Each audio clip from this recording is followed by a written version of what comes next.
வணக்கம் நண்பர்களே.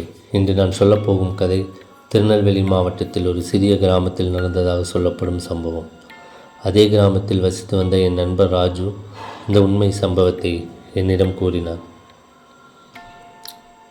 இந்த கதையை கேட்ட பிறகு இரவு 1:17 யாராவது உங்கள் வீட்டு கதவை தட்டினால் உடனே திறக்காதீர்கள். வாங்க கதைக்குள்ளே போகலாம். அருண், அவரது மனைவி காயத்ரி, 8 வயது மகன் ஹரிஸ். சென்னையில் வேலை பார்த்து கொண்டிருந்த இவர்களுக்கு சிட்டி வாழ்க்கை பிடிக்காமல் போனது. அதனால் கிராமத்தில் இருந்த ஒரு பழைய வீட்டை வாங்கி குடியேற முடிவு செய்தார்கள். அந்த வீட்டின் விலை மிகவும் குறைவாக இருந்தது. ஏன் இவ்வளவு கம்மி என்று கேட்டபோது வீட்டு உரிமையாளர் சிரித்தபடி சொன்னார், எனக்கு வெளிநாடு போகணும், அதனால தான் சீக்கிரம் விற்கிறேன், வேணும்னா வாங்கிக்கோங்க என்று மட்டும் சொன்னார். அதை தவிர வேறு எதுவும் சொல்லவில்லை. அருணும் காயத்ரியும் சரி இந்த வீட்டை வாங்கிக்கலாம்னு முடிவு செய்து வாங்கிட்டாங்க. வாங்கி சென்னையிலிருந்து இந்த வீட்டுக்கு குடி வந்துட்டாங்க. முதல் 2 நாட்கள் எல்லாம் நன்றாக தான் இருந்தது. 3வது நாள் இரவு சரியாக 1:17 டக் டக் டக் கதவை யாரோ மெதுவாக தட்டினார்கள். அருண் எழுந்து கடிகாரத்தை பார்த்தார். 1:17. இந்த நேரத்தில் யார் என்று நினைத்தார். கதவை திறக்கச் சொல்லும்போது காயத்ரி கையை பிடித்து, வேண்டாங்க, காலையில் பார்த்துக்கலாம் என்றாள். ஆனால் அருண் கேட்டுக்கொள்ளவில்லை. கதவை திறந்தார். வெளியே யாருமே இல்லை. குளிர்ந்த காற்று மட்டும் அடித்தது. அவர் மீண்டும் உள்ளே வந்தார். அடுத்த நாள் இவர்களது மகன் ஹரிஸ் வீட்டின் பின்புறம் விளையாடி கொண்டிருந்தான். திடீரென்று அவன் உள்ளே ஓடி வந்து, அம்மா, வெளியே யாரோ வெள்ளை சட்டை போட்ட அண்ணா என்னை கூப்பிடுறாரு என்றார். ஹரிசும் காயத்ரியும் வெளியே ஓடி போய் பார்த்தார்கள். யாரும் இல்லை. குழந்தை ஏதோ கற்பனை பண்ணியிருப்பான் என்று விட்டுவிட்டார்கள்.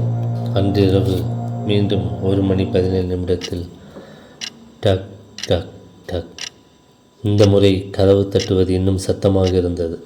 அருள் ஜன்னல் வழியாக வெளியே பார்த்தார்.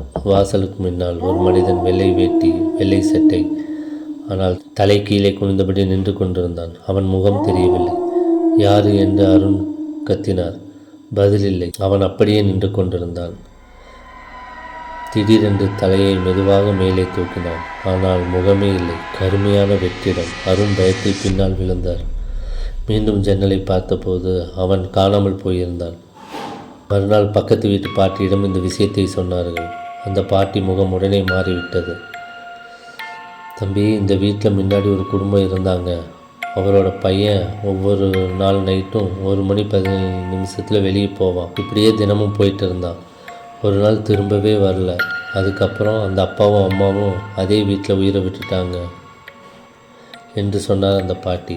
அந்த இரவு மீண்டும் 1:17 இந்த முறை கதவை தட்டவில்லை.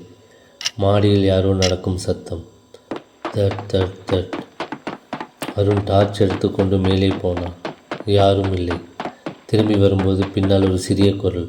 அப்பா, யார் அது என்று திரும்பி பார்த்தா இவருடைய மகன் ஹரிஸ் குரல். ஹரிஸ், இங்கே என்னடா பண்ணிகிட்ருக்க நைட்டு? இவ்வளோ நேரமாக மேலே என்ன பண்ணுற என்று கேட்டான். ஆனால் அடுத்த நொடியே உண்மையான ஹரிஸ் கீழிருந்து, அப்பா எங்கே இருக்கீங்க என்று கத்தினான்.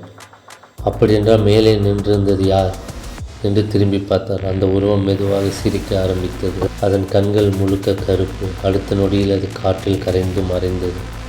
அடுத்த நாள் அருண் வீட்டை விற்க முடிவு செய்தார். பொருட்களை எல்லாம் லாரியில் ஏற்றிவிட்டார். வீட்டை விட்டு கிளம்பும்போது காயத்ரி, ஹரிஸ் எங்கே என்று கேட்டான். அவன் இங்கே தான் இருந்தான் என்று அருண் சொன்னார். காயத்ரி ஹரிஸை காணவில்லை என்றார். இருவரும் சேர்ந்து தேடினார்கள். அவன் வீட்டுக்குள் இல்லை, வெளியிலும் இல்லை. பதறி தேடினார்கள்.